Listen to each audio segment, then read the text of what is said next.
সুপ্রিয় দর্শক মণ্ডলী, আমন্ত্রণ জানাচ্ছি বিএসবি ক্যামব্রিয়ান জাতীয় বিতর্ক প্রতিযোগিতা যুক্তি কথনের আজকের অনুষ্ঠানে। আমাদের আজকের এই প্রথম পর্বের বিতর্ক প্রতিযোগিতার বিতর্কের বিষয় নির্ধারিত হয়েছে শক্তিশালী পররাষ্ট্রনীতি ব্যতীত বাংলাদেশে পানি চুক্তির কার্যকারিতা সম্ভব নয়। বিষয়ের পক্ষে বলবে সৈয়দ নজরুল ইসলাম কলেজ ময়মনসিংহ এবং বিপক্ষে বলবে শহীদ পুলিশ স্মৃতি কলেজ ঢাকা। আসুন দর্শক মণ্ডলী, আমরা সর্বপ্রথমে পরিচিত হই আমাদের এই প্রতিযোগিতায় অংশগ্রহণকারী তার্কিকদের সাথে। পক্ষ দল সৈয়দ নজরুল ইসলাম কলেজের বক্তারা হল মোহাম্মদ আদিজ জামান, সাফওয়ান এহসান সোয়াদ ও তাদের দলনেতা ইমরান আহমেদ। আজকের প্রতিযোগিতায় বিপক্ষের দলে যারা অংশগ্রহণ করছে তারা হচ্ছে শহীদ পুলিশ স্মৃতি কলেজের বক্তা জান্নাতুল ফেরদৌস, ফাতিহা কালাম নিশা ও তাদের দলনেতা জান্নাতুল বানী তৃষ্ণা। আমাদের আজকের প্রতিযোগিতায় সম্মানিত বিচারক মণ্ডলীতে যারা উপস্থিত রয়েছে, দর্শক মণ্ডলী আসুন আমরা তাদের সাথে পরিচিত হই। আমাদের সাথে রয়েছেন শামীম আলামিন, প্রাক্তন বিতার্কিক ও senior reporter channel 1, doctor Mamun Ahmed, সহযোগী অধ্যাপক প্রাণ রসায়ন বিভাগ ঢাকা বিশ্ববিদ্যালয়, ও তারান্নুম আফরিন, প্রাক্তন বিতার্কিক ও faculty department of textile engineering, South East University. দর্শক মণ্ডলী, সম্মানিত বিচারক মণ্ডলী যেসব বিষয়ের উপর নম্বর প্রদান করবেন তা হল উপস্থাপনায় 5, ভাষার ব্যবহার ও উচ্চারণে 5, তথ্য ও তথ্য পরিবেশনায় 10 এবং যুক্তি প্রয়োগ ও খণ্ডনে 5। বিতর্ক প্রতিযোগিতা শুরু করব। শুরুর পূর্বে নিয়মগুলি সংক্ষেপে জানিয়ে দিচ্ছি। প্রত্যেক বক্তা তার বক্তব্য উপস্থাপনের জন্য 5 মিনিট সময় পাবে। এক্ষেত্রে 4 মিনিটের সতর্ক সংকেত এবং 5 মিনিটের চূড়ান্ত সংকেত ধ্বনি দেওয়া হবে। এছাড়া প্রতি দল থেকে দলনেতা যুক্তি খণ্ডনের জন্য আরো অতিরিক্ত 2 মিনিট সময় পাবে। এক্ষেত্রে 1.5 মিনিটের সতর্ক সংকেত এবং 2 মিনিটের চূড়ান্ত সংকেত ধ্বনি দেওয়া হবে। আসুন দর্শক মণ্ডলী, আমরা শুরু করি আমাদের আজকের প্রতিযোগিতায় শক্তিশালী পররাষ্ট্রনীতি ব্যতীত বাংলাদেশে পানি চুক্তির কার্যকারিতা সম্ভব নয়। এই শীর্ষক বিতর্ক প্রতিযোগিতায় সর্বপ্রথমে আহ্বান করছি সৈয়দ নজরুল ইসলাম কলেজের প্রথম বক্তা মোহাম্মদ আদিজ জামানকে তার বক্তব্য প্রদান করার জন্য। গ্রিক আলেকজান্ডার, রোমক বীর জুলিয়াস সিজার, ফরাসি বীর নেপোলিয়ন বোনাপার্ট, এদের সকলেই শুধুমাত্র তাদের অসির জোরে সমগ্র পৃথিবীর অর্ধেকেরও বেশি অংশ জয় করেছেন। কিন্তু বর্তমান সভ্যতার ক্ষেত্রে যে কথাটি বেশি উল্লেখযোগ্য তা হচ্ছে অসির চেয়ে মসি বড়। এখানে অসি বলতে আমরা বর্তমান বিশ্বের সকল প্রকার আধুনিক যুদ্ধাস্ত্র এবং মসি বলতে বিভিন্ন দেশসমূহের মধ্যকার বিরাজমান কূটনৈতিক সম্পর্ককে বোঝাচ্ছি। অর্থাৎ দুটি দেশের মধ্যে বিরাজমান গুরুত্বপূর্ণ সমস্যা যুদ্ধের মাধ্যমে ফলাফল আনাচ্ছে দেশ দুটির কূটনৈতিক নেতৃবৃন্দের আলোচনা এবং তাদের পররাষ্ট্রনীতির মাধ্যমে সেই সমস্যার সমাধান অধিকতর সম্ভবপর। শ্রদ্ধেয় মডারেটর, বিজ্ঞ বিচারক মণ্ডলী এবং উপস্থিত সুধী, আমাদের আজকের বিতর্কের বিষয় নির্ধারিত হয়েছে শক্তিশালী পররাষ্ট্রনীতি ব্যতীত বাংলাদেশের পানি চুক্তির কার্যকারিতা সম্ভব নয়। বিষয়টি পক্ষে বলছি। আমাদের আজকের বিতর্কের বিষয়টিকে একটু গভীরভাবে পর্যালোচনা করলে এর মূলত 3টি অংশ পাওয়া যায়। প্রথমত শক্তিশালী পররাষ্ট্রনীতি কি, দ্বিতীয়ত বাংলাদেশের পানি চুক্তি কিরূপ এবং তৃতীয়ত শক্তিশালী পররাষ্ট্রনীতি ব্যতীত বাংলাদেশের পানি চুক্তির কার্যকারিতা আদৌ সম্ভব কি না। আমাদের আজকের বিতর্ক মূলত আমাদের বিষয়ের এই তৃতীয় অংশের উপরই। প্রথমে আসুন দেখা যাক শক্তিশালী পররাষ্ট্রনীতি বলতে আমরা কি বুঝি। ধারণাগত দিক থেকে পররাষ্ট্রনীতি হচ্ছে কোন রাষ্ট্রের জাতীয় নীতি সেই অংশ যা বহির্বিশ্বের সঙ্গে সংযুক্ত, আর এই অভ্যন্তরীণ জাতীয় নীতি সম্প্রসারিত হয়ে পররাষ্ট্রনীতিতে পরিণত হয়। প্রুশিয়ার প্রিন্স অটো ভন বিসমার্ক প্রায় যথার্থই বলেছেন, অভ্যন্তরীণ নীতি সম্প্রসারণই হচ্ছে পররাষ্ট্রনীতি। আবার সিসি রডি, টিজে অ্যান্ডারসন প্রমুখ লিখেছেন, ব্যাপক অর্থে পররাষ্ট্রনীতি হচ্ছে রাষ্ট্রীয় আচরণের এমন এক প্যাটার্ন যা একটি রাষ্ট্র ও পররাষ্ট্রগুলোর সাথে তার স্বার্থ রক্ষার ক্ষেত্রে গ্রহণ করে। অর্থাৎ পররাষ্ট্র সম্পর্কের ক্ষেত্রে কোন সুনির্দিষ্ট নীতি অনুসরণ করে গৃহীত সিদ্ধান্ত গ্রহণের যে প্রক্রিয়া তাই পররাষ্ট্রনীতি। এবার আসুন শক্তিশালী পররাষ্ট্রনীতি বলতে আমরা কি বুঝি সেদিকে আলোকপাত করি। প্রতিপক্ষ শক্তিশালী পররাষ্ট্রনীতি বলতে তখনই এমন একটি পররাষ্ট্রনীতিকে বোঝাবে যে পররাষ্ট্রনীতি হবে একটি সফল, কার্যকর এবং যুগোপযোগী পররাষ্ট্রনীতি। আমি আবারও বলছি, তখনই একটি পররাষ্ট্রনীতি শক্তিশালী হবে যখন তা হবে সফল, কার্যকর এবং যুগোপযোগী। অর্থাৎ যখন একটি দেশের গৃহীত পররাষ্ট্রনীতির ফলে সেই দেশের মানুষগণ তাদের মৌলিক অধিকারগুলো ঠিকভাবে ভোগ করবে, সেই দেশটি বিশ্বের বুকে একটি অনুন্নত বা উন্নয়নশীল দেশ থেকে উন্নত দেশে পরিণত হবে, তখনই সেই দেশের পররাষ্ট্রনীতিকে শক্তিশালী পররাষ্ট্রনীতি বলা যাবে। আর আজ যখন বাংলাদেশ তৃতীয় বিশ্বের একটি উন্নয়নশীল দেশ, এখানে সাধারণ মানুষজন যেখানে তাদের সাধারণ মৌলিক অধিকারগুলো ভোগ করতে পারছে না, সেখানে বাংলাদেশের পররাষ্ট্রনীতিকে কি করে আপনারা শক্তিশালী পররাষ্ট্রনীতি বলবেন তা ঠিক আমার বোধগম্য হচ্ছে না। এবার আসুন আমরা তাকে সেই সকল বৈশিষ্ট্যের দিকে যার অবস্থান বাংলাদেশের পররাষ্ট্রনীতিকে শক্তিশালী করতে পারে। এই বৈশিষ্ট্যগুলো হচ্ছে দক্ষ কূটনীতি, ভারত বাংলাদেশের অভ্যন্তরে জনমত সৃষ্টি, আন্তর্জাতিক জনমত সৃষ্টি, চীন পাকিস্তান উভয়ের সাথে সম্পর্ক উন্নয়ন, মধ্যপ্রাচ্য তথা মুসলিম বিশ্বের সঙ্গে সম্পর্ক জোরদারকরণ, প্রাচ্যমুখী পররাষ্ট্রনীতি অনুসরণ, গণপ্রতিরক্ষা নীতি অবলম্বন এবং সবশেষে সার্ককে শক্তিশালীকরণ। এবার আসুন বাংলাদেশের পানি চুক্তি কিরূপ এবং শক্তিশালী পররাষ্ট্রনীতি ব্যতীত বাংলাদেশের পানি চুক্তির কার্যকারিতা আদৌ সম্ভব কিনা সেই বিষয়ের দিকে আলোকপাত করি। নদীমাতৃক আমাদের এই বাংলাদেশের মধ্য দিয়ে প্রবাহিত আন্তর্জাতিক নদনদীর সংখ্যা প্রায় 57টি, যার মাঝে 54টি নদনদী ভারত এবং বাংলাদেশের মধ্য দিয়ে প্রবাহিত। তাই বাংলাদেশের পানি সম্পদের একটি বিশাল অংশ প্রত্যক্ষরূপে ভারতের সঙ্গে সম্পর্কিত।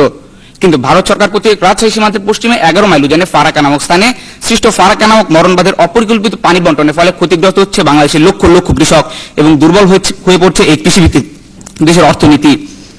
এই পানি চুক্তির 12টি অনুচ্ছেদের প্রথম 3টি অনুচ্ছেদে শক্তিশালী পররাষ্ট্রনীতি ব্যতীত কার্যকর কোনোভাবেই সম্ভব নয়, তা আমি এখন ব্যাখ্যা করব এবং বাকি অনুচ্ছেদগুলো আমার দলের দ্বিতীয় বক্তা এবং দলনেতা আপনাদের সামনে সুস্পষ্ট রূপে উপস্থাপন করবেন।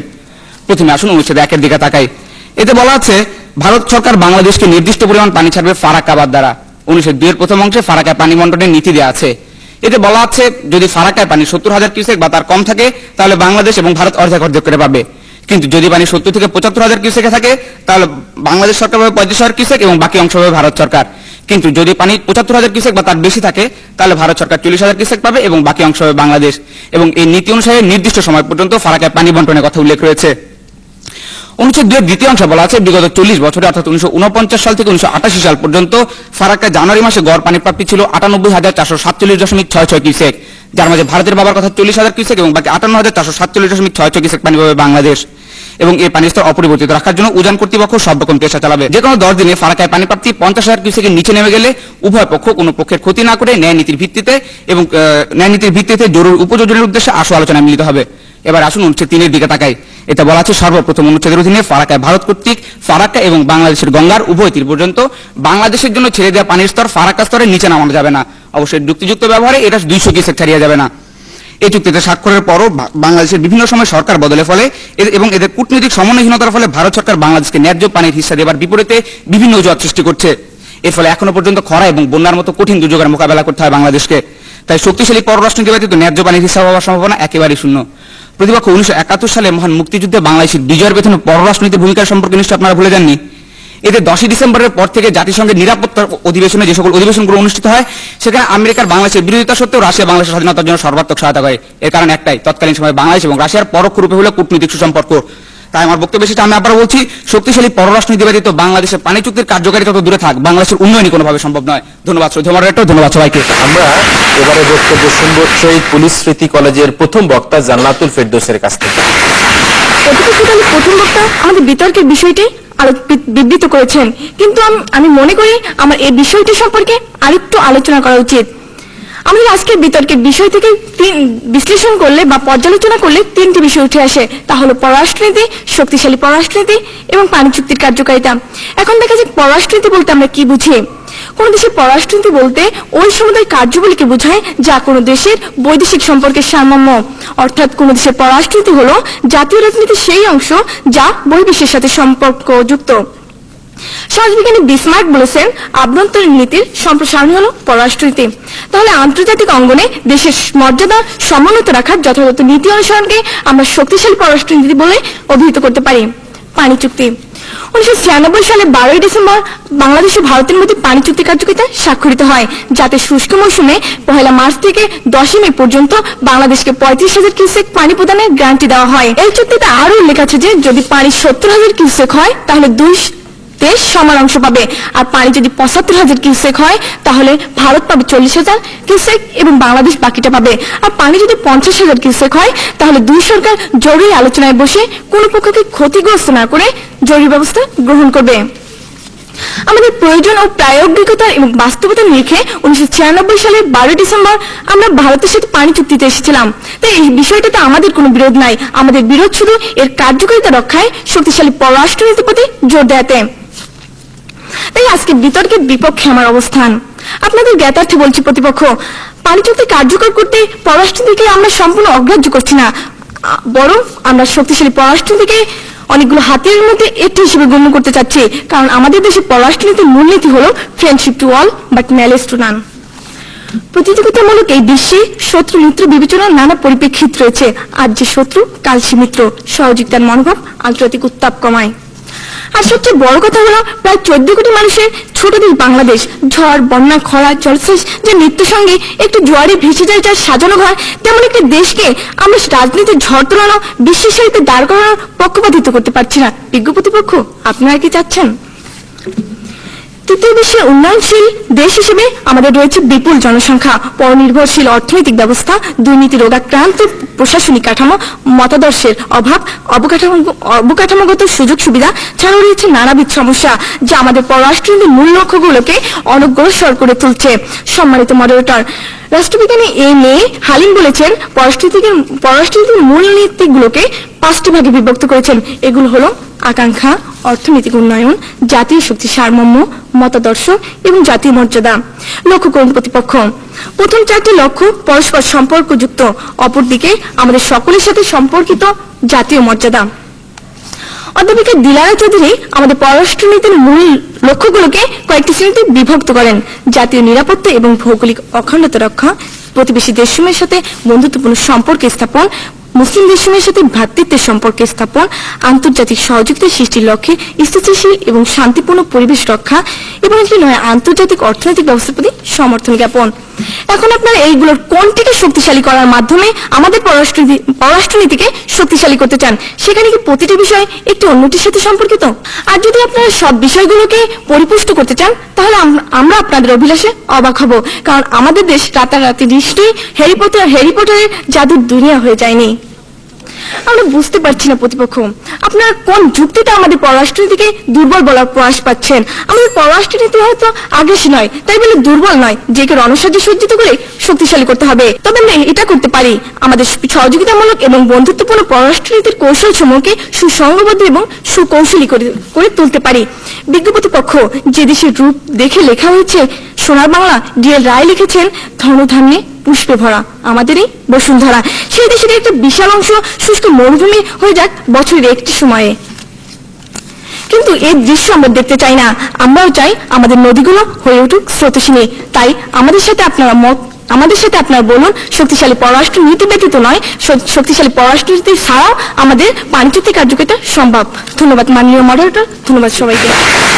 জান্নাতুল ফেরদৌসকে ধন্যবাদ জানাচ্ছি। এবারে আহ্বান করছি পক্ষ দল সৈয়দ নজরুল ইসলাম কলেজের দ্বিতীয় বক্তা সাফওয়ান এহসান সোয়াদকে তার বক্তব্য প্রদান করার জন্য। পানি নিয়ে ভাবনা আরে না মনে পড়ে গেল বিজ্ঞাপনটার কথা। শহরতলির কিছু পরিবারের পানির সমস্যাকে কেন্দ্র করে গড়ে ওঠা এই বিজ্ঞাপনটিতে ব্যক্তিগত স্বার্থ প্রাধান্য পেয়েছে। এটি বৃহদার্থী দেশীয় স্বার্থের কথা চিন্তা করলে সেখানে শহরতলির গুটিকতক লোকের চিৎকারের পরিবর্তে ভেসে আসবে লক্ষ লক্ষ কৃষকের আর্তনাদ। যেখানে পানির প্রার্থনা গৃহস্থালী কাজের জন্য নয়, সেখানে পানির প্রার্থনা বাঁচার জন্য, 14 কোটি মানুষকে আহার যুগিয়ে বাঁচানোর জন্য। হ্যাঁ মাননীয় মডারেটর, তাই তো বাংলাদেশের আর্থসামাজিক উন্নয়নের নীতি নির্ধারণের জন্য গৃহীত পানি চুক্তির কার্যকারিতার সম্ভাব্যতা বিষয়টিকে মাথায় রেখে আজকের বিতর্কের বিষয় নির্ধারণ করা হয়েছে। শক্তিশালী পররাষ্ট্রনীতি ব্যতীত বাংলাদেশে পানি চুক্তির কার্যকারিতা সম্ভব নয়। বিষয়টির সাথে সম্মতি জ্ঞাপন করছি। প্রতিপক্ষ বন্ধুরা, আজকের বিতর্কের বিষয়ে বাংলাদেশে পানি চুক্তির কথা বলা হয়েছে। আমি আবারও বলছি, বাংলাদেশে পানি চুক্তি, অথচ আপনারা যে সমস্ত কথা বলছেন তা তৃতীয় বিশ্বের উন্নয়নশীল দেশগুলোর জন্য প্রযোজ্য, উন্নত দেশগুলোর জন্য প্রযোজ্য। বাংলাদেশের মতো উন্নত দেশের ক্ষেত্রে পানি চুক্তির কার্যকারিতা শক্তিশালী পররাষ্ট্রনীতি ব্যতীত কখনোই সম্ভব নয়। বাংলাদেশ উন্নয়নশীল দেশ, এখানে আমাদের আর্থিক সমস্যা নিরসনের জন্য বিশ্ব ব্যাংকের সাহায্য নিতে হয়। বিপক্ষ দলের প্রথম বক্তা এক্ষেত্রে অর্থনীতির ভূমিকা এনেছেন। আমরা বলবো বাংলাদেশের যে প্রেক্ষাপট, বাংলাদেশকে বর্তমান অবস্থা কাটিয়ে অর্থনৈতিকভাবে সমৃদ্ধ করতে আরো প্রায় 50 বছর সময় লাগবে। আর এই 50 বছর ফারাক্কা নামক মরণবাদের শিকার বাংলাদেশের দক্ষিণ পশ্চিমাঞ্চলের 10টি জেলার 22,273 বর্গ কিলোমিটার এলাকা জুড়ে বাস করা কয়েক লক্ষ পানি বঞ্চিত কৃষকদের কিভাবে বঞ্চিত রাখবেন? তবে তো পানি বঞ্চিত কৃষকদের বাঁচার সম্বল কৃষিকাজে সম্ভব হবে না। ফলশ্রুতিতে কৃষিপ্রধান বাংলাদেশের অর্থনীতি ভেঙে গিয়ে দেশ দারিদ্র্যের নিম্ন সীমায় পতিত হবে। আর তাই আপনারা অযৌক্তিক কথা বলছেন। বাংলাদেশের মতো উন্নয়নশীল দেশে পানি চুক্তির কার্যকারিতা শক্তিশালী পররাষ্ট্রনীতি ব্যতীত কখনোই সম্ভব নয়। আর পানি চুক্তির কার্যকারিতা সফল হলেই কৃষিপ্রধান বাংলাদেশ খরা মৌসুমে কৃষিকাজের উন্নতি ঘটিয়ে খুব শীঘ্রই অর্থনৈতিকভাবে সমৃদ্ধ হতে পারবে। মাননীয় মডারেটর, 1996 সালে 30 বছর মেয়াদী গঙ্গা পানি চুক্তি অনুযায়ী বলা হয় যে ফারাক্কা পয়েন্টে গঙ্গার পানি যদি 75,000 কিউসেকের উপরে থাকে তবে ভারতকে 40,000 কিউসেক দিয়ে বাকি পানি বাংলাদেশে পাওয়ার কথা। কিন্তু বাংলাদেশ কখনো এই চুক্তি অনুযায়ী পানি পায়নি। পানি চুক্তির 12টি অনুচ্ছেদের মধ্যে আমার দলের প্রথম বক্তা 3টি অনুচ্ছেদ তুলে ধরেছিল। আমি 4টি অনুচ্ছেদ তুলে ধরবো এবং আমার দলের দলনেতা বাকি 5টি অনুচ্ছেদ সম্পর্কে আলোকপাত করবে। মাননীয় মডারেটর, চুক্তি স্বাক্ষরিত হওয়ার পর যৌথ কমিটি কর্তৃক ফারাক্কা ও হার্ডিঞ্জ সেতু ভাটিতে সংযোগ খালে ও নেভিগেশন লকে প্রবাহ অবলোকন ও রেকর্ড করার কথা এই অনুচ্ছেদে বলা হয়। আর পররাষ্ট্র মন্ত্রণালয়ের অধীনে থাকা এই যৌথ কমিটির কাজগুলো তৎপর হচ্ছে না আমাদের দুর্বল পররাষ্ট্রনীতির জন্য। পঞ্চম, ষষ্ঠ ও সপ্তম অনুচ্ছেদে যৌথ কমিটির স্বাধীনতা, স্বচ্ছ জবাবদিহিতার স্বীকৃতি স্বরূপ বার্ষিক রিপোর্ট পেশ করার কথা বলা হয় এবং সেই রিপোর্টের ভিত্তিতে দুই সরকারের মধ্যে বৈঠক অনুষ্ঠিত হওয়ার কথাও বলা হয়। আর এই রেশ ধরে বৈঠকের পর অনুষ্ঠিত হচ্ছে বৈঠক, গৃহীত চুক্তির ব্যর্থতায় নেওয়া হচ্ছে নতুন চুক্তি, কিন্তু কোন চুক্তি কোন সিদ্ধান্তই কার্যকর হচ্ছে না আমাদের দুর্বল পররাষ্ট্রনীতির জন্য। হ্যাঁ প্রতিপক্ষ, বর্ণিত 4টি অনুচ্ছেদের ভিত্তিতেই সুস্পষ্টভাবে প্রতীয়মান হয় যে বাংলাদেশে পানি চুক্তির কার্যকারিতা শক্তিশালী পররাষ্ট্রনীতি ব্যতীত কখনোই সম্ভব নয়। তারপর আসুন ভারতের আন্তর্জাতিক সংযোগ প্রকল্পে। এর প্রতিক্রিয়া 20-25 বছর নয়, চলতে থাকবে যুগ যুগ ধরে। আর তাই ভবিষ্যৎ প্রজন্মকে রক্ষার জন্য ভারতের আন্তর্জাতিক সংযোগ প্রকল্পের বিরুদ্ধে সরকারকে এখনই সবচেয়ে জোরালো কার্যকরী ভূমিকা পালন করতে হবে, কারণ একমাত্র সরকারের জোরালো উপস্থাপনায় বিশ্ব সংস্থার কাছে গ্রহণযোগ্য বলে বিবেচিত হবে।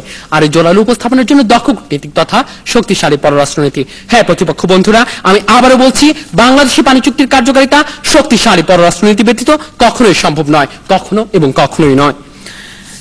এবার আসুন ইতিহাসের দিকে ফেরা যাক। 1975 সালে জুন মাসে যৌথ নদী কমিশন শুকনো মৌসুমে পানি বন্টন সংক্রান্ত রিপোর্ট দুই সরকারের কাছে পেশ করেন। এরপর শেষ পর্যন্ত 1975 সালে চুক্তি সম্পাদিত হয়। আর সম্পাদিত চুক্তি অনুসারে ভারত বাংলাদেশকে 44,000 কিউসেক পানি দেওয়ার প্রস্তাব করে। এরপর জাতিসংঘের 31তম অধিবেশনে ফারাক্কা সমস্যাটি উত্থাপিত হয় এবং এরপর ঝুলেই থাকে।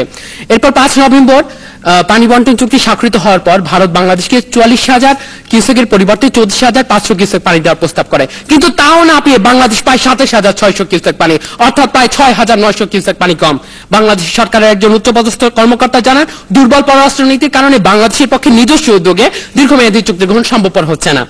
প্রতিপক্ষ দলের প্রথম বক্তা বলে গেলেন যে আপনারা পররাষ্ট্রের কথা অগ্রাহ্য করছেন না এবং বলেছেন আপনারা পররাষ্ট্রকে হাতিয়ার হিসেবে ব্যবহার করছেন। প্রতিপক্ষ বন্ধুরা, আপনার বিতর্কের বিষয়টি আরেকবার দেখুন, সেখানে বলা হয়েছে যে শক্তিশালী পররাষ্ট্রনীতি ব্যতীত। তো আপনারা যদি অগ্রাহ্যই না করেন তাহলে ব্যতীত কথাটি এখানে মূল্য আসতেছে কিভাবে?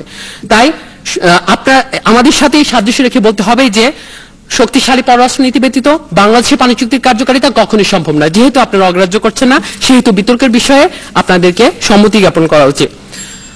শেষ পর্যন্ত বলবো যে আপনারা পাতার বাঁশি বাজান কিংবা বাঁশের বাঁশি বাজান, মুখ ব্যতীত বাঁশি বাজানো সম্ভব নয়। আর তাই শক্তিশালী পররাষ্ট্রনীতি ব্যতীত বাংলাদেশে পানি চুক্তির কার্যকারিতা কখনোই সম্ভব নয়।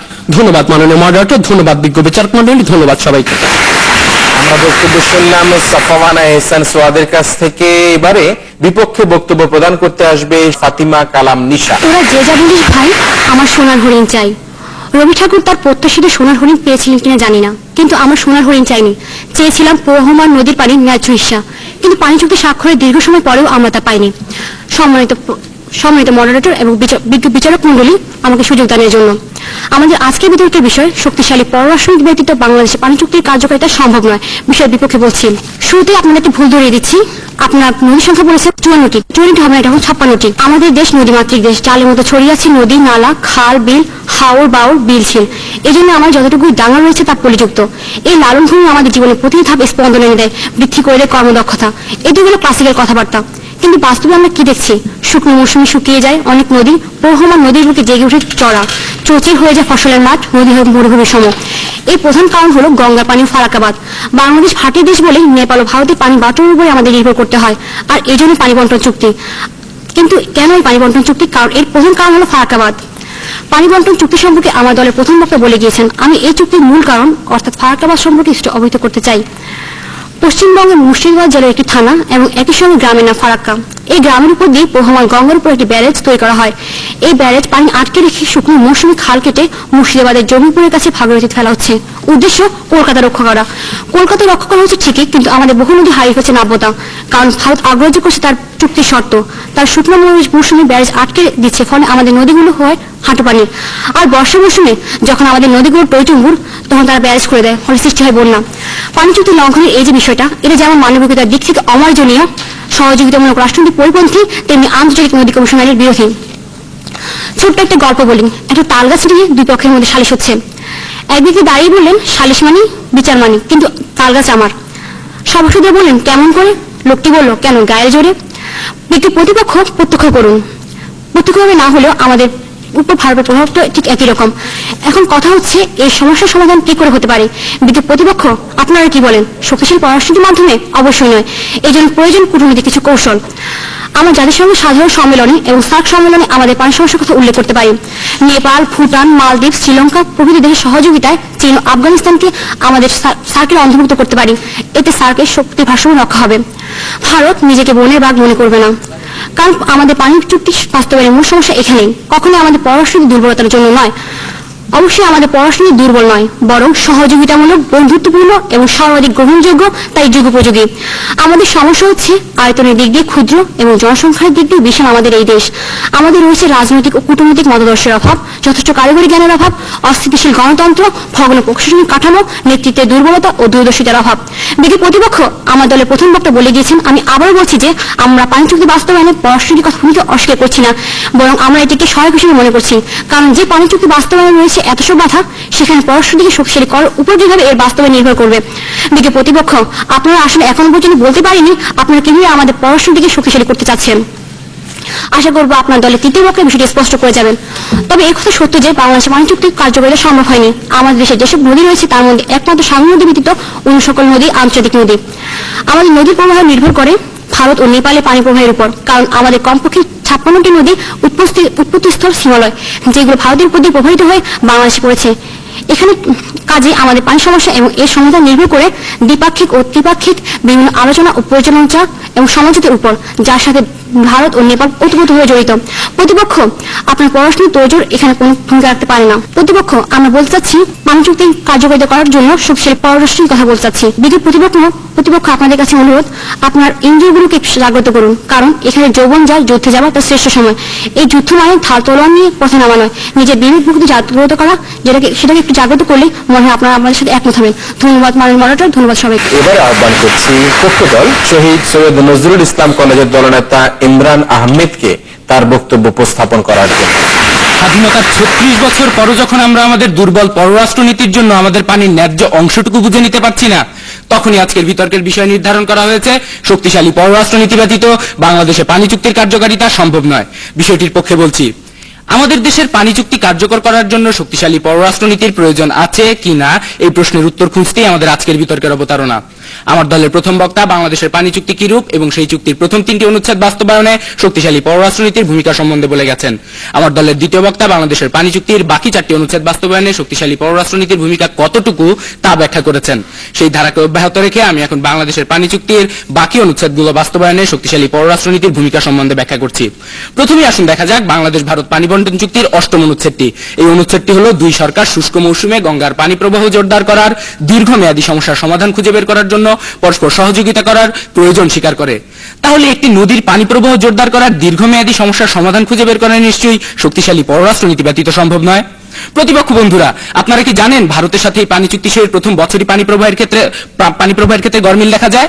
চুক্তি অনুযায়ী শুকনো মৌসুমে বাংলাদেশের যে পানি পাওয়ার কথা ছিল তা পাওয়া যায়নি, ফলে দেশব্যাপী বাংলাদেশের পররাষ্ট্রনীতি নিয়ে ব্যাপক সমালোচনা শুরু হয়। পরবর্তী যৌথ নদী কমিশনের বৈঠকে বিষয়টি নিয়ে আলোচনা হয় এবং আলোচনার ফল আমরা এখনো আমাদের ন্যায্য পানিটুকু পাই না, আর তার কারণ একটাই, আমাদের দুর্বল পররাষ্ট্রনীতি। এরপরে আসুন দেখা যাক বাংলাদেশ ভারত পানি বন্টন চুক্তির 9ম ও 10ম অনুচ্ছেদটি বাস্তবায়নে শক্তিশালী পররাষ্ট্রনীতির ভূমিকা আছে কিনা সেই বিষয় নিয়ে কথা বলি। 9ম ও 10ম অনুচ্ছেদটি হচ্ছে ন্যায় বিচার, ন্যায় নীতি ও কোনো পক্ষের প্রতি ক্ষতি না করার নীতিমালার ভিত্তিতে উভয় সরকার অন্যান্য অভিন্ন নদীসমূহের ব্যাপারেও পানি বন্টন চুক্তি সম্পাদনে একমত হয়েছেন। এই চুক্তির অধীনে বর্ণিত বন্টন ব্যবস্থা 5 বছর পর পর কিংবা যে কোনো পক্ষের প্রয়োজনে সমন্বয়ের প্রয়োজনে আরো আগেও পর্যালোচনা করা হবে। এই চুক্তিতে বর্ণিত বন্টন ব্যবস্থার প্রতিক্রিয়া ও প্রক্রিয়া নিরূপণের জন্য যে কোনো পক্ষ 2 বছর পর প্রথম পর্যালোচনা চাইতে পারবেন। এই ন্যায় বিচার, ন্যায় নীতি, কোনো পক্ষের ক্ষতি না করে সমঝোতায় আসা, পর্যালোচনা করা একমাত্র দক্ষ কূটনীতিবিদ তথা শক্তিশালী পররাষ্ট্রনীতি ব্যতীত অন্য কোন উপায়ে কখনোই বাস্তবায়ন সম্ভব নয়।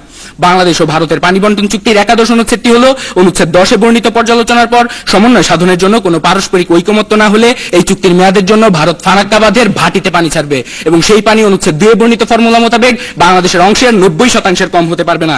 সমন্বিত হার সম্পর্কে পরস্পর সম্মত সিদ্ধান্তে না পৌঁছা পর্যন্ত এই অবস্থা অব্যাহত থাকবে। শ্রদ্ধেয় মডারেটর, 1997 সালে জাতিসংঘের সাধারণ পরিষদের সিদ্ধান্তের 7 নং অনুচ্ছেদে বলা হয়, পানি সম্পদের তীরবর্তী রাষ্ট্রগুলো নিজেদের এলাকায় কোনো আন্তর্জাতিক নদীর পানি সম্পদের ব্যবহারে এমন যথাযোগ্য যথাযোগ্য পদক্ষেপ গ্রহণ করবে যেন অন্য রাষ্ট্রের উপর কোনো উল্লেখযোগ্য অশুভ প্রতিক্রিয়া সৃষ্টি না হয়। আর জাতিসংঘের এই সিদ্ধান্ত এবং বাংলাদেশের পানি বন্টন চুক্তির একাদশ অনুচ্ছেদটি ভারত চরম অবহেলা ভরে উপেক্ষা করে। ভারতের এই সীমাহীন সাহসিকতা বাংলাদেশের পক্ষে একমাত্র শক্তিশালী পররাষ্ট্রনীতি ব্যতীত কখনোই দমিয়ে রাখা সম্ভব নয়। এরপরে আসুন দেখা যাক পানি বন্টন চুক্তির দ্বাদশ অনুচ্ছেদটি। এই অনুচ্ছেদটি হলো চুক্তি স্বাক্ষরিত হবার পরপরই কার্যকর হবে এবং 30 বছর কার্যকর থাকবে এবং পারস্পরিক সম্মতির ভিত্তিতে এটা নবায়ন হবে। এই পারস্পরিক সম্মতির ভিত্তিতে চুক্তি নবায়ন করা দক্ষ কূটনীতিবিদ তথা শক্তিশালী পররাষ্ট্রনীতি ব্যতীত অন্য কোনোভাবেই বাস্তবায়ন সম্ভব নয়। প্রতিপক্ষ বন্ধুরা, আমরা যে বাংলাদেশ ভারত পানি বন্টন চুক্তির প্রত্যেকটি অনুচ্ছেদ বাস্তবায়নে শক্তিশালী পররাষ্ট্রনীতির পক্ষে ভূমিকা দেখালাম, এর একটিও কি অস্বীকার করতে পারবেন? তারপরও যদি বলেন বাংলাদেশের পানি চুক্তি বাস্তবায়নে শক্তিশালী পররাষ্ট্রনীতির কোনো ভূমিকাই নেই, তবে রবি ঠাকুরের কবিতাটি আমার খুব ওই ঘুরিয়ে বলতে ইচ্ছে করছে, হে মুগ্ধ জননী রেখেছে শুধু তার্কিক করে বোঝদার করণী। শ্রদ্ধেয় মডারেটর, 2005 সালে 25 জানুয়ারি বেশ কয়েকটি দৈনিক পত্রিকায় এক সংবাদ প্রকাশিত হয় যে 2005 সালের জানুয়ারি মাসে ঢাকায় joint committee monitoring and implementing Ganges water sharing treaty নিয়ে বাংলাদেশ ভারত উভয় পক্ষে আলোচনা হয়। বৈঠকের এক সপ্তাহ পার না হতেই ভারত চুক্তি ভঙ্গ করে। সেই সময় ফারাক্কায় প্রাপ্ত পানি থেকে বাংলাদেশের 57,673 কিউসেক পানি পাওয়ার কথা ছিল, সেখানে দেওয়া হয় 47,112 কিউসেক, যা 10,561 কিউসেক কম। এই বিপুল পরিমাণ পানির চাহিদা আপনারা অর্থ দিয়ে মেটাতে চান নাকি যুদ্ধ করে?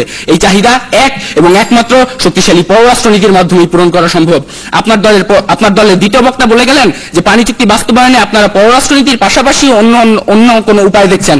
আমরাও তাই বলছি যে একটি দেশের পানি চুক্তি কার্যকর তথা বাংলাদেশের পানি চুক্তি কার্যকর করার জন্য পররাষ্ট্রনীতি ব্যতীত কখনোই পানি চুক্তি কার্যকর সম্ভব নয়। অবশ্যই পররাষ্ট্রনীতি দরকার, সেই সাথে আপনারা যেসব যুক্তি দেখাচ্ছেন সেগুলো সম্ভব। এছাড়া এই বাংলাদেশের শক্তিশালী পররাষ্ট্রনীতি ব্যতীত অন্য কোনোভাবেই বাংলাদেশের পানি চুক্তি কার্যকর সম্ভব নয়। সবশেষে বলতে চাই, ফারাক্কা বাঁধ চালু হয়েছে, কিন্তু আমাদের দুর্বল পররাষ্ট্রনীতির জন্য আমরা তা প্রতিহত করতে পারিনি। এখন যদি ভারতীয় আন্তঃনদী সংযোগ প্রকল্প চালু হয় এবং সেই সাথে যদি আমাদের পররাষ্ট্রনীতি শক্তিশালী করা না হয়, তবে জাতি হিসেবে একদিন আমাদের অস্তিত্ব যে বিলীন হয়ে যাবে তাতে কোনো সন্দেহ নেই। ধন্যবাদ শ্রদ্ধেয় মডারেটর, ধন্যবাদ বিজ্ঞ বিচারক মণ্ডলী, ধন্যবাদ সবাইকে। ধন্যবাদ পক্ষ দলনেতা ইমরান আহমেদকে। এবারে বিপক্ষ দল শহীদ পুলিশ স্মৃতি কলেজের দলনেতা জান্নাতুল বানী তৃষ্ণাকে আহ্বান করছি তার বক্তব্য প্রদান করার জন্য। ধন্যবাদ বিজ্ঞ প্রতিপক্ষ বক্তাদের, কিন্তু আপনাদের জন্য আমার দুঃখ হচ্ছে। আর দুঃখ হচ্ছে এই কারণে যে শক্তিশালী পররাষ্ট্রনীতির সপক্ষে আপনাদের যুক্তি এবং তথ্য শোনার পর আমার মনে হচ্ছে আপনারা সদ্য অ্যালিস ইন ওয়ান্ডারল্যান্ডের জাদুর জগৎ থেকে বর্তমান বাংলাদেশে, বর্তমান বিশ্বে, বর্তমান দেশে ফিরে আসতে পারেননি। আর সেই কারণে আপনারা বলতে পারছেন যে শক্তিশালী পররাষ্ট্রনীতি পারে বাংলাদেশের পানি চুক্তির কার্যকারিতাকে সফলভাবে বাস্তবায়ন করতে। আমাদের দলের প্রথম এবং দ্বিতীয় বক্তা আপনাদের সামনে বিতর্কের এই বিষয়টিকে বিশদভাবে বিবৃত করেছেন, কিন্তু আমি জোর দেব শুধুমাত্র শক্তিশালী পররাষ্ট্রনীতি এবং পানি চুক্তির কার্যকারিতা কিভাবে সম্ভব তার উপরে। প্রতিপক্ষ লক্ষ্য করুন, আমরা একটু ইতিহাসে ফিরে যাই, সেটা হোক না বিশ্বের ইতিহাস। ইরাক 1990 সালের 2রা আগস্ট সীমান্ত সংক্রান্ত বিরোধকে অজুহাত ধরে কুয়েত আক্রমণ করে। সারা বিশ্ব এমনকি জাতিসংঘের আহ্বান অস্বীকার করে ইরাক থেকে তারা তাদের সৈন্য সরিয়ে নেয়নি। সে একই ঘটনা পুনরাবৃত্তি ঘটে 2023 সালের মার্চ মাসে, যখন কিনা আমেরিকা অপ্রচলিত মারণাস্ত্রের বিশাল ভান্ডার মজুতের অজুহাতে ইরাক আক্রমণ করে। সেই এককালের শক্তিশালী ইরাক বর্তমানে মৃত্যু উপত্যকায় পরিণত হয়েছে। তারা সম্মুখীন হয়েছে এক কঠিন বাস্তবতার। এই থেকে আমরা কি বুঝতে পারি? আমরা বুঝতে পারি এবং মানতে বাধ্য হই যে প্রতিযোগিতামূলক এই বিশ্বে শক্তিশালী পররাষ্ট্রনীতি মানে হলো আগ্রাসী পররাষ্ট্রনীতি। কথায় বলে জোর যার মূল্য তার, অর্থাৎ যে দেশ যত বেশি শক্তিশালী সে চাইলে তার থেকে দুর্বল যে কোনো দেশের উপর নিজের ক্ষমতা এবং স্বেচ্ছাচারিতা চাপিয়ে দিতে পারে। কিন্তু আপনারাই বলুন প্রতিপক্ষ, আমাদের মতো একটি ছোট্ট দেশের ক্ষেত্রে এই পররাষ্ট্রনীতি মেনে চলা কি সম্ভব? এবার বাংলাদেশ সম্পর্কে কিছু বলা যাক। বাংলাদেশ হলো 14 কোটি মানুষের সমন্বয় একটি ছোট্ট দেশ, যে দেশের বেশিরভাগ মানুষের বসবাস এখন পর্যন্ত দারিদ্র্য সীমার নিচে, যেখানে অর্থনৈতিক কাঠামো এখন পর্যন্ত পরিমুখাপেক্ষী, রাজনৈতিক কাঠামো যেখানে এখনো সুগঠিত এবং সুচিন্তিত নয়। এমন একটি দেশের ক্ষেত্রে শক্তিশালী পররাষ্ট্রনীতি প্লেকার্ড নিয়ে আগ্রাসী রাজনীতির ধূম্রজাল ছড়ানো বিশ্বে গিয়ে চোখ ঝলসানো কোনো যুক্তিযুক্ত বিষয় নয় বলেই আমার বিশ্বাস। এবার আমি পানি চুক্তি কার্যকারিতার ব্যাপারে কিছু বলতে চাচ্ছি। 1996 সালের 12 ডিসেম্বর স্বাক্ষরিত পানি চুক্তি ছিল যেন দুই দেশের মধ্যে বরফ গলার একটি সফল প্রয়াস। এই চুক্তিটি স্বাক্ষরিত হয় বাংলাদেশের ভিতর দিয়ে বয়ে যাওয়া সকল আন্তর্জাতিক নদীকে ঘিরে। 96 দুই দেশের নতুন সরকার ক্ষমতায় অধিষ্ঠিত হয়। দুপক্ষের মধ্যে হয় দীর্ঘ কূটনৈতিক আলোচনা এবং মতৈক্য। কিন্তু রাজনৈতিক ক্ষেত্রে এই সকল সুবাতাস বয়ে যাওয়ার পরেও আমরা পানি চুক্তির কার্যকারিতাকে সফলভাবে বাস্তবায়ন হতে দেখিনি। প্রতিপক্ষ বাংলাদেশের রাজনীতিতে রয়েছে ভারত বিরোধী ধোঁয়া। ইতিমধ্যে এসেছে ট্রানজিট বাজার নিয়ে বিতর্ক। ডক্টর ইউনূসের মতে বাংলাদেশ হচ্ছে ভারতের জন্য একটি বিরাট বাজার। ভারত যে কোনো কিছুর বিনিময়ে বাংলাদেশকে তার উৎপন্ন এবং ভোগপণ্যের বাজার হিসেবে ব্যবহার করতে চায়। কিন্তু আপনারা তা চান বিরোধী প্রতিপক্ষ? না, কখনোই না। আপনাদের রেশ ধরেই আমাকে বলতে হচ্ছে 7 কোটি মানুষের হে মুগ্ধ জননী রেখেছ বাঙালি করে মানুষ করনি। এই কথাটি বলার সময় এখন নয় প্রতিপক্ষ, এখন গলা ছেড়ে গাইবার সময় এসেছে। সম্ভাবনার দেশ আমার বাংলাদেশ, জেগেছে বাংলাদেশ, এখনই সময় তার। এদেশে রয়েছে বিশ্বের বুকে মাথা তুলে দাঁড়াবার জন্য আপনার মতো আমার মতো গর্বিত শত শত সন্তান। 30 লক্ষ মানুষের রক্তের বিনিময়ে অর্জিত ও স্বাধীন স্বীকৃত দেশ হচ্ছে এই বাংলাদেশ। এখানে কারো গোলামি করা কিংবা স্বার্থ বিকানো সম্ভব নয় প্রতিপক্ষ। বাণিজ্য নিয়ে চুক্তি হতে পারে বাণিজ্যিক ভারসাম্যের নিরিখে, ট্রানজিট নিয়ে কথা হতে পারে তা দেশ ও জাতীয় স্বার্থের বিবেচনায়, কোনো কিছু বিনিময়ে তো নয়। আমরা আগেই বলেছি যে আমরা পররাষ্ট্র নীতির বিরোধিতা করছি না। আপনারা যদি আজকে বিতর্কে বিষয়টিকে ভালোভাবে লক্ষ্য করতেন তাহলে আপনারা বুঝতে পারতেন পররাষ্ট্র নীতি নয়, শক্তিশালী পররাষ্ট্রের নীতিকেই আপনারা সমর্থন করছেন। আপনারা অবশ্য মাঝে মাঝে এই কথা বোঝাবার নিজে চেষ্টা করেছেন যে বাংলাদেশকে অর্থনৈতিক ও সামাজিক দিক থেকে সুগঠিত করলে হয়তো বাংলাদেশের পররাষ্ট্রনীতি শক্তিশালী হতে পারবে। সম্মানিত মডারেটর, রাষ্ট্রবিজ্ঞানী M.A. হালিম বাংলাদেশের পররাষ্ট্রনীতির মূল লক্ষ্যগুলোকে 5 ভাগে ভাগ করেছেন। আর এগুলো হলো আকাঙ্ক্ষা, অর্থনৈতিক উন্নয়ন, জাতীয় শক্তির সংরক্ষণ, মতাদর্শ এবং জাতীয় মর্যাদা। লক্ষ্য করুন প্রতিপক্ষ, প্রথম 4টি লক্ষ্য পরস্পর সম্পর্কযুক্ত। অপর দিক থেকে যদি আমরা খেয়াল করি তাহলে প্রথম 4টি লক্ষ্যের সাথে সম্পর্কযুক্ত হবে পঞ্চম লক্ষ্যটি। তৃতীয় বিষয় উন্নয়নশীল দেশ হিসেবে আমাদের রয়েছে বিপুল জনসংখ্যা, পরনির্ভরশীল অর্থনৈতিক ব্যবস্থা, দুর্নীতি রোগাক্রান্ত প্রশাসনিক কাঠামো, মতাদর্শের অভাব এবং ইত্যাদি সমস্যা। এই সকল সমস্যাকে দূর করে একমাত্র শক্তিশালী পররাষ্ট্রনীতি কিভাবে আমাদের পানি চুক্তির কার্যকারিতাকে সম্ভব করবে আমরা আসলে বুঝতেই পারছি না। আপনারা বারবার আমাদের পররাষ্ট্রনীতিকে দুর্বল বলার চেষ্টা করেছেন বা নতজানু বলার চেষ্টা করেছেন, কিন্তু আমি এখন বুঝতে পারছি না প্রতিপক্ষ কোন ভিত্তিতে, কিসের ভিত্তিতে বা কোন ধাতু দিয়ে গড়লে আমাদের এই পররাষ্ট্রনীতি শক্তিশালী হতে পারবে। তাই প্রতিপক্ষ বলছি, আমার দলের প্রথম এবং দ্বিতীয় বক্তা যেসব উপায় অবলম্বন করতে বলেছে পানি চুক্তিকে কার্যকর করার জন্য সেগুলো অনুসরণ করো, তাহলে হয়তো বাংলাদেশের পররাষ্ট্রনীতি শক্তিশালী হতে পারবে। আর শক্তিশালী না হলেও শুধুমাত্র সেগুলো দিয়ে বাংলাদেশের পানি চুক্তির কার্যকারিতাকে সম্ভব করা সম্ভব। তাই প্রতিপক্ষ বলছি, হাত পেতে নয়, হাত জোর করেও নয়, পেতে হলে হাত লাগাতে হবে। ধন্যবাদ মডারেটর, ধন্যবাদ।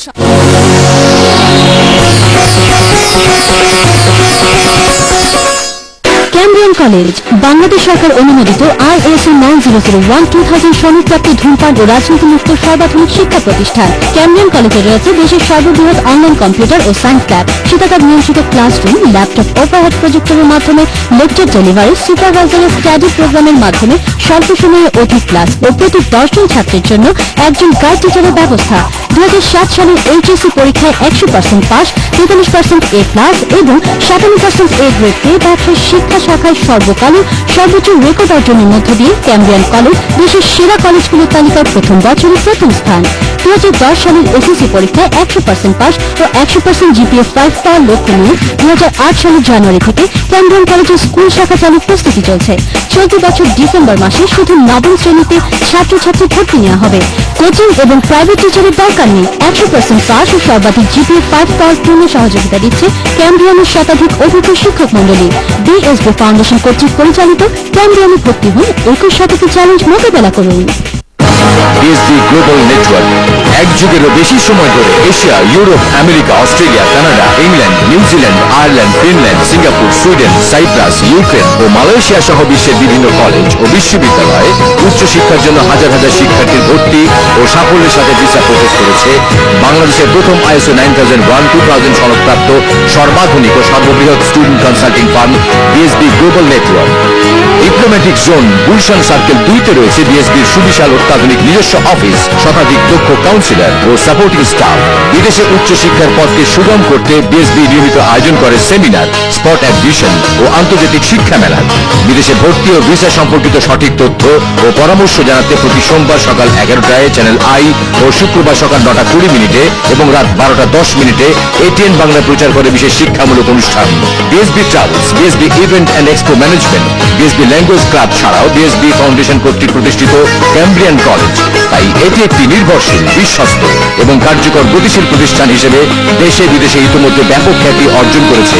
Study loan, financial support, scholarship সহ ভর্তি, স্টুডেন্ট স্পাউস ও ভিজিট ভিসা সাপোর্টের জন্য আজই যোগাযোগ করুন। বিদেশে উচ্চ শিক্ষার সুযোগ নিন, 21 শতকের চ্যালেঞ্জ মোকাবেলা করুন। BSB global network, one step solution for higher education at home and abroad. BSB global network, plot 22, Gulshan circle 2, Dhaka.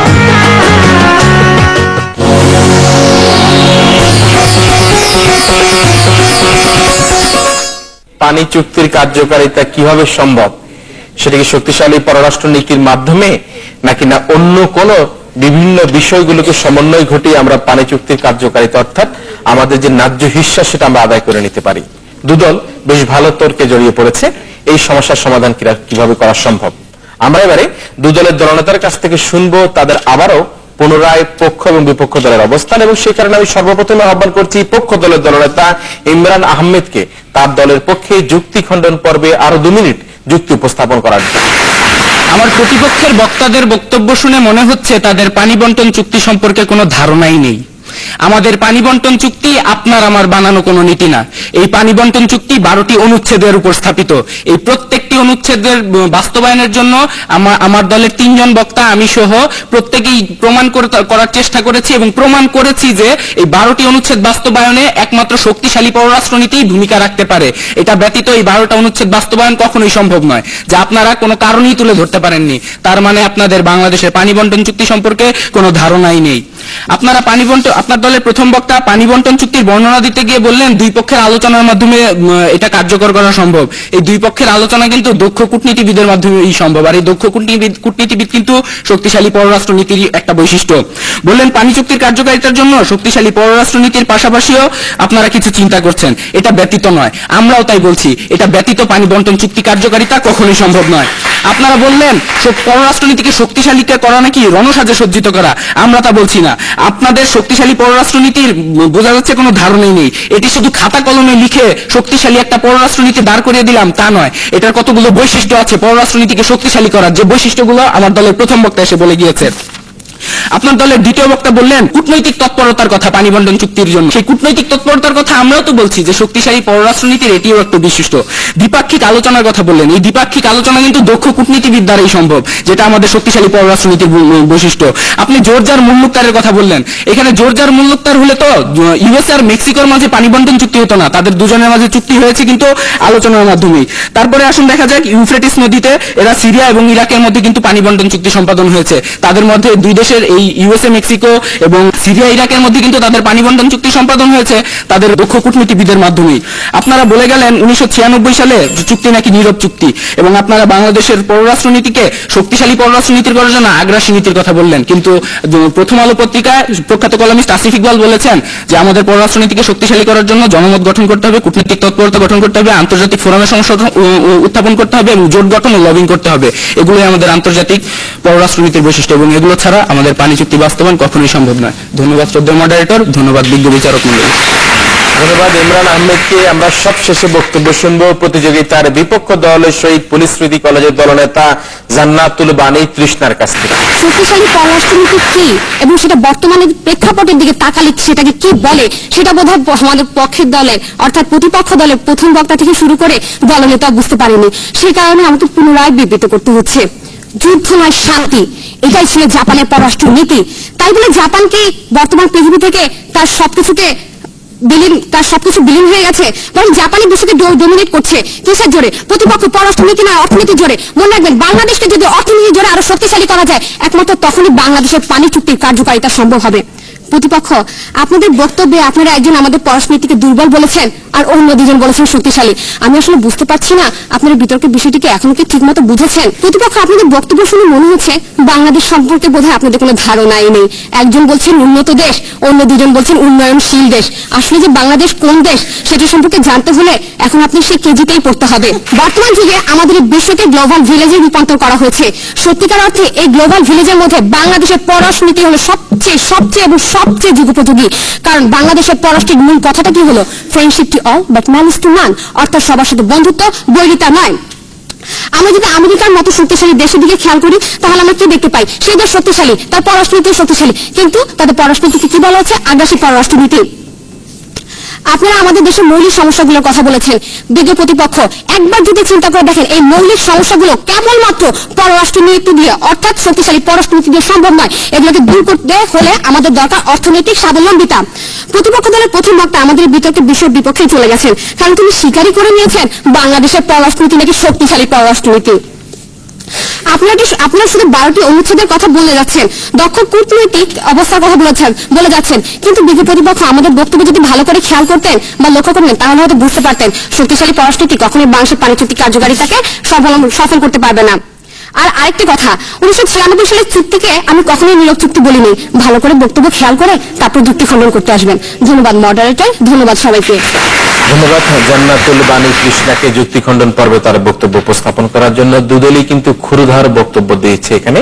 আজকের এই প্রতিযোগিতায় শক্তিশালী পররাষ্ট্রনীতি ব্যতীত বাংলাদেশে পানি চুক্তির কার্যকারিতা সম্ভব নয়। একটি বিষয় কিন্তু তারা সম্মত হয়েছে, সেটি হচ্ছে যে পানি চুক্তির কার্যকারিতা কিন্তু আমাদের সেটা হওয়া দরকার এবং আমাদের পানির যে ন্যায্য হিস্সা সেটি কিন্তু আমাদের পাওয়া দরকার। সে বিষয়ে কিন্তু কোনোভাবে তারা দ্বিমত পোষণ করেনি। তারা দ্বিমত পোষণ করেছে একটি জায়গায় গিয়ে, সেটি হচ্ছে কি শক্তিশালী পররাষ্ট্র নীতির মাধ্যমে তার বাস্তব ফলাফল পাওয়া সম্ভব, নাকি আমাদের অর্থনৈতিক, রাজনৈতিক, শিক্ষা, দীক্ষা ইত্যাদি উন্নয়নের মাধ্যমেই আমরা আমাদের পানি চুক্তির ন্যায্য হিস্সা, ন্যায্য দাবি আমরা আদায় করে নিয়ে আসতে পারি। এই দুটি বিষয়ে দ্বিমত পোষণ করে তারা পানি চুক্তির কার্যকারিতা বাস্তবায়নের জন্য কিন্তু উভয় কিন্তু সবাইকে অভিনন্দন জানিয়েছে যে এটি যদি কার্যকর হয় আমরা তাহলে আমাদের এই সুজলা সুফলা বাংলাদেশকে, ধ্যানে ধন্যে বাংলাদেশকে আমরা কিন্তু এগিয়ে নিয়ে যেতে পারবো।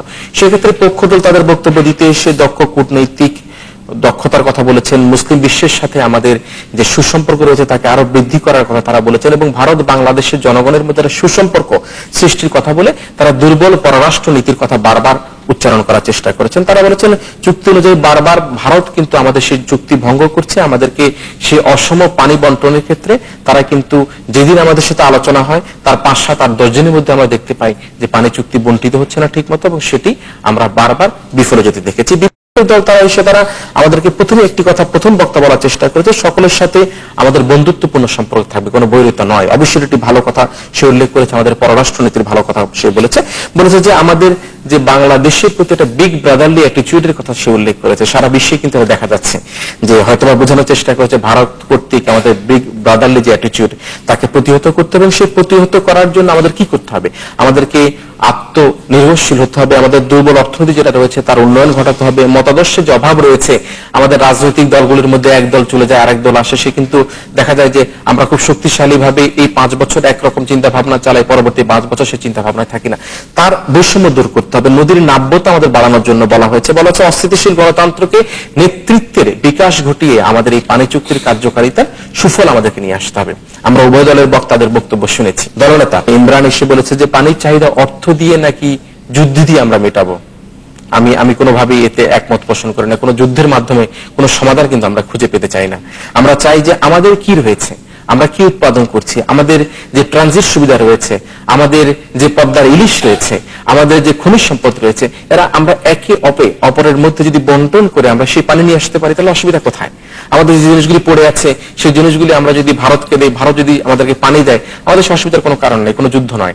আমরা চাই যুদ্ধহীন, রক্তপাতহীন ভাবে আমাদের এই পানি চুক্তির কার্যকারিতাকে আমরা সুফলের মাধ্যমে আমাদের দেশকে, বাংলাদেশকে গড়ে। আমি আমাদের প্রতিযোগিতায় যে সম্মানিত 3 জন বিচারক রয়েছে সেই 3 জন বিচারকের যে ফলাফল আমাদেরকে হাতে দিয়েছেন সে ফলাফল ঘোষণা করব। তবে তার পূর্বে আমাদের শ্রদ্ধেয় শিক্ষক ডক্টর মামুন আহমেদকে অনুরোধ করব আজকের এই প্রতিযোগিতায় বক্তাদের বক্তব্যের আলোকে তার বক্তব্য উপস্থাপন করার জন্য। আজকের বিতর্কের বিষয় শক্তিশালী পররাষ্ট্রনীতি ব্যতীত বাংলাদেশের পানি চুক্তি কার্যকারিতা সম্ভব নয়। আমি লক্ষ্য করেছি পক্ষ এবং বিপক্ষ দুটো দলই চেষ্টা করেছে চমৎকারভাবে তাদের যুক্তি উত্থাপন করতে। আমি দুই পক্ষের যুক্তি এবং তথ্য সবকিছু শুনেছি, তবে আমি আরো আগ্রহ ছিলাম আরো বেশি শক্তিশালী যুক্তি শোনার ক্ষেত্রে। আমি আশা করছি পরবর্তীতে তারা যখন আসে আরো বেশি গ্রাউন্ড ওয়ার্ক করে তারা আরো বেশি শক্তিশালী যুক্তি উত্থাপন করে সেটা করতে থাকবে। একটা বিষয় সত্য, সেটা হচ্ছে যে কোনো দেশে, কোনো একটা দেশ যখন একটা চুক্তি সম্পাদন করে অথবা তার কার্যকারিতা যখন বাস্তবায়ন করতে যায়, একটা পররাষ্ট্রনীতির বলিষ্ঠতা সেই ক্ষেত্রে অনেক বড় ধরনের একটা ভূমিকা পালন করে। তবে পররাষ্ট্রনীতির বলিষ্ঠতাই একমাত্র ভূমিকা পালন করে না। একটা চুক্তির কার্যকারিতা নির্ভর করে আরো অনেক বিষয়ের উপর। এই সার্বিকভাবেই বাংলাদেশে পানি চুক্তির কার্যকারিতা বাস্তবায়ন সম্ভব।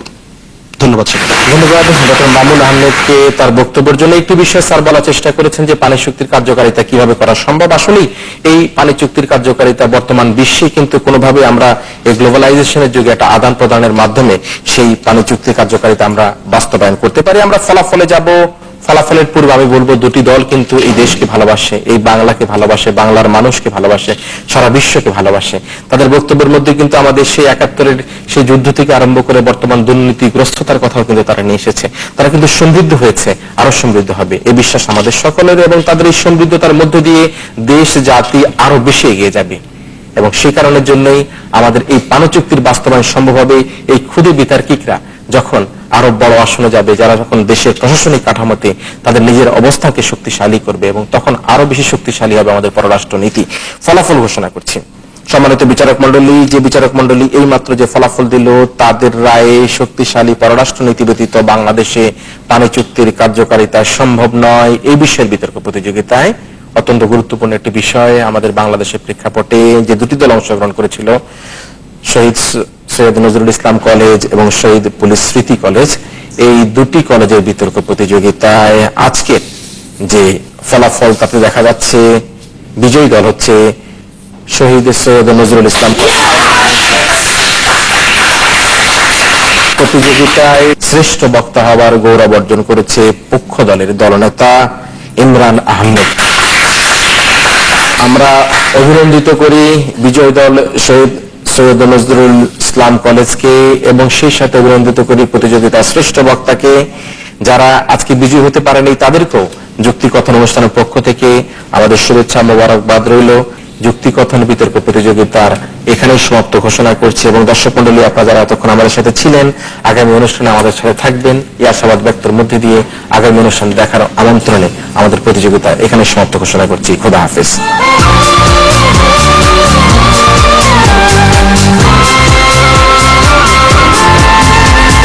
জন্ম যদি হলোই তোমার, ভাঙতে হবে সেই বন্ধ দুয়ার।